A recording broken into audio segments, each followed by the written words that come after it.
When we talk about balancing life and work, it looks like it's giving 50-50. You give work 50, then you give your life 50. But today I want to bring it to your attention that's a myth. The two are not fighting factors. Work and balance are interconnected. So it goes along with aligning our priorities as women. The reason why people break down, it is always not a big factor. When you ask about people who have committed suicide, people have gone into drug abuse, people have gone into depression, many times it's just a mild, just a very small factor. Sometimes you feel that you're not doing what they expect you to do. When you try to focus on yourself, you feel you're disappointing work because self sometimes takes a lot of you. When you focus too much on work, you feel like you're cheating yourself.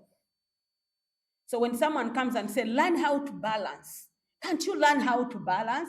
Have you heard some people say that? It's always a myth you can't balance the two, but you can integrate the two. And today I want us to go into some of the ways that we are able to do that so that we enjoy work. Work is a blessing, but when you don't know how to handle work, it turns into a curse.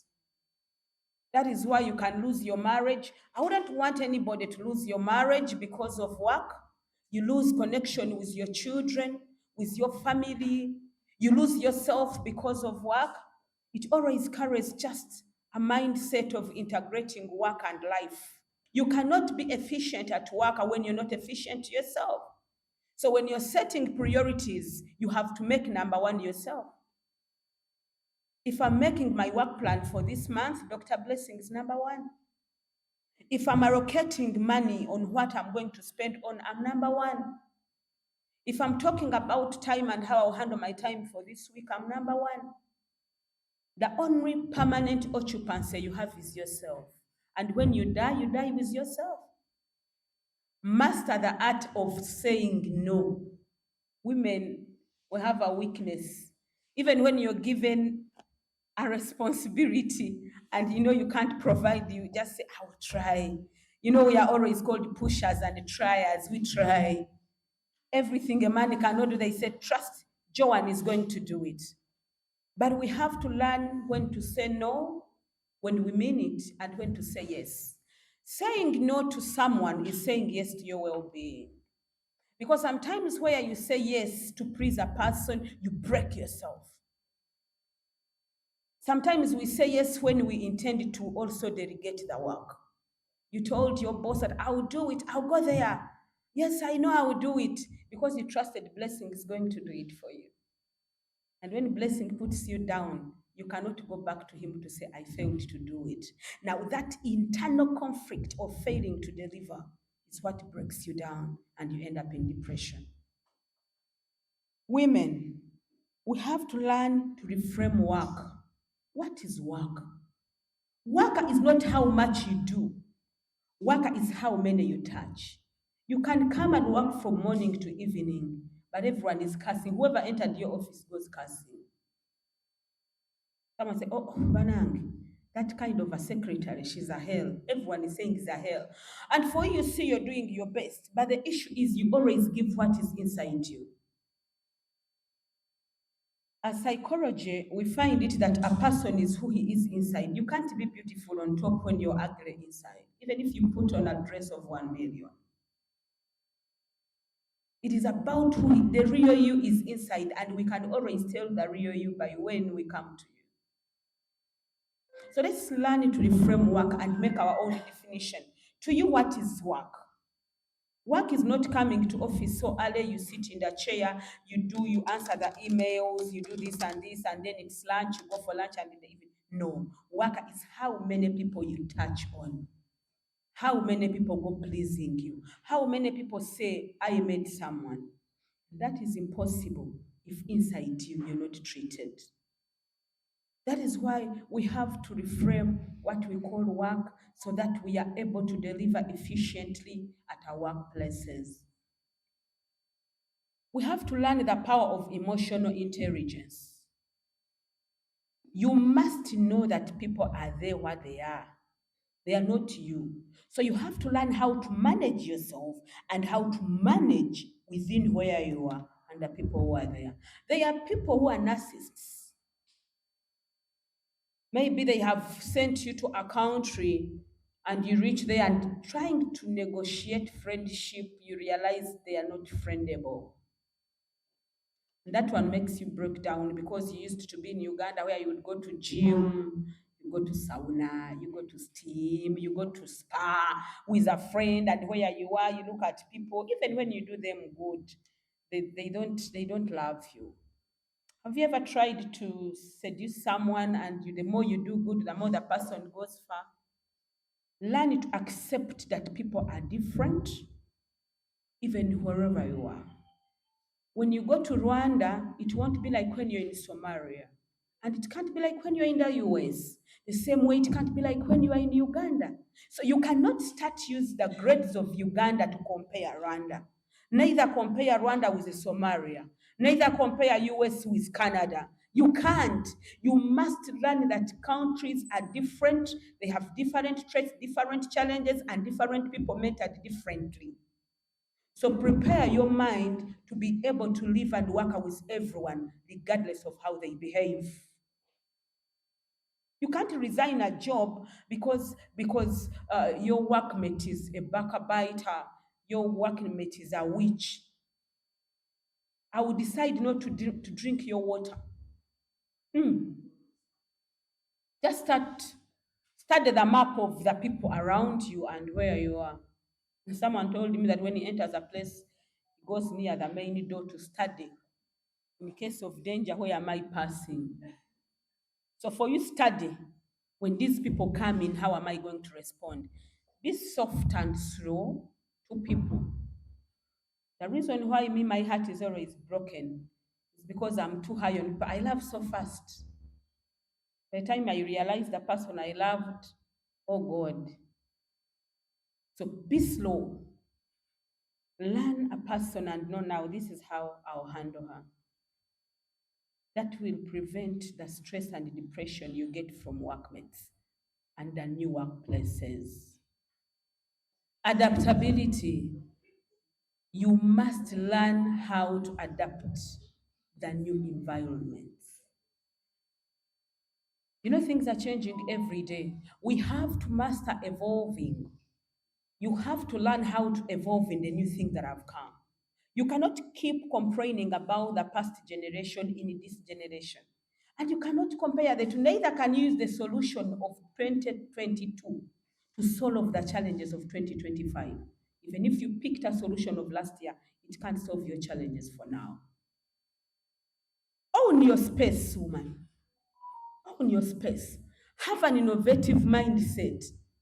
I also don't encourage women who are office chair owners.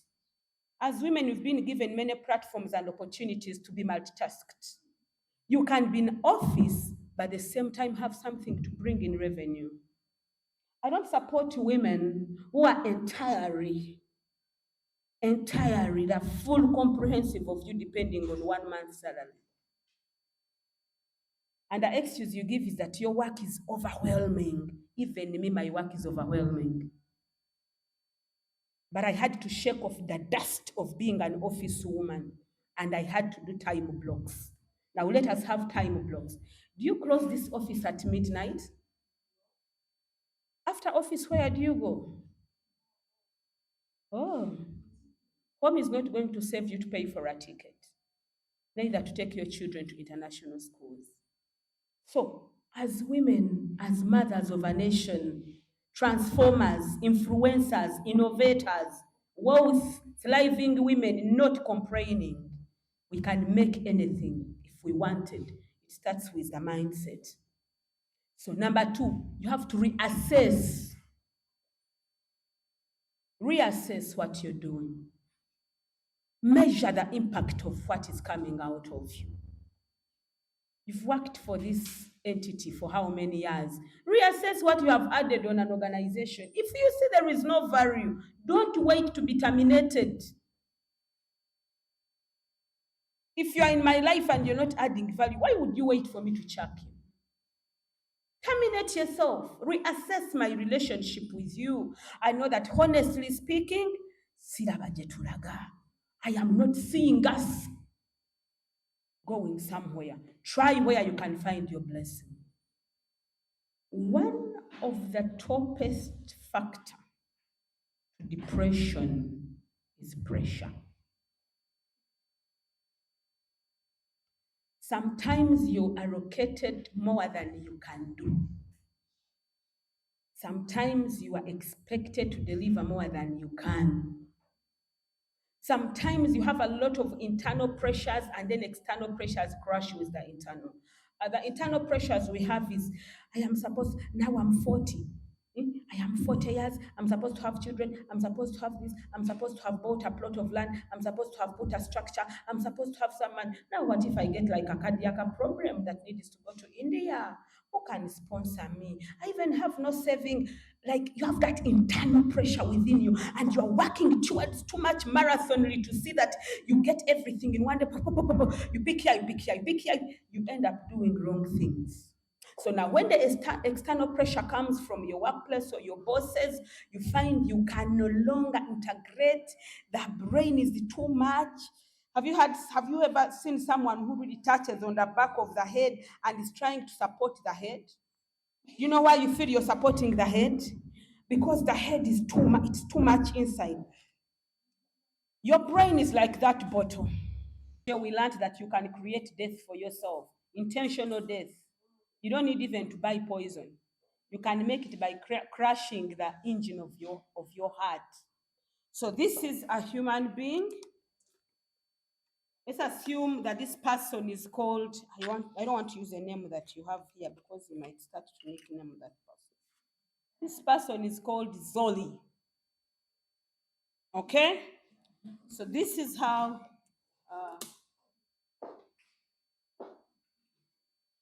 the brain of Zoli can only contain 500 mils of pressure. Okay? So Zoli is growing, he goes to school.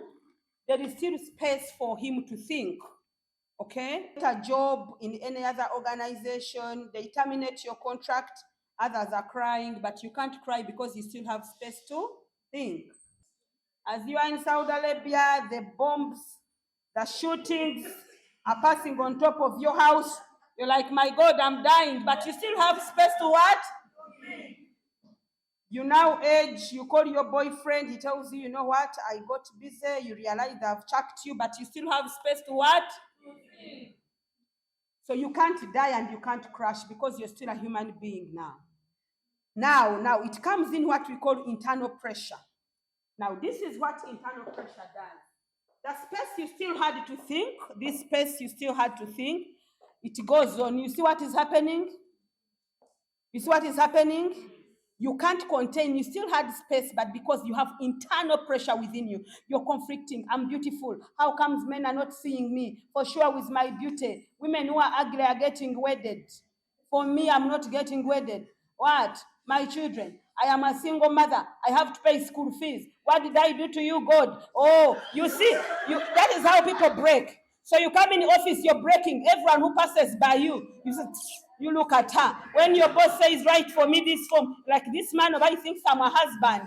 When they tell you, your boss says, come here, you feel, you see when you're powering, you're affecting whatever is around. This is what is happening out down here. This is what means to crash the brain. You keep thinking, now, what makes it worse is when external pressure comes.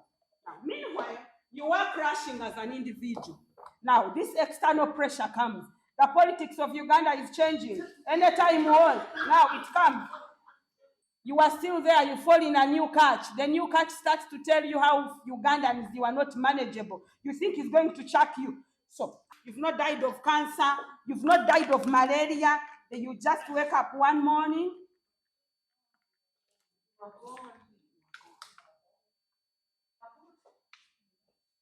That is how we find brain fatigue and crash.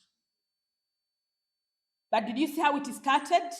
You still had space to think. You still had space to survive. You still had space to even ask for another job. You could even resign a job and have another one because you still had space. But you kept pushing and saying, I can make it. You kept it. Now, when it reaches here, you still have breathing space. You haven't died. You start alcohol. When you go in a bar, you are used of taking 8 bottles. Now, even if you take 10, you don't feel anything. You start to mix it with another kind of liquor.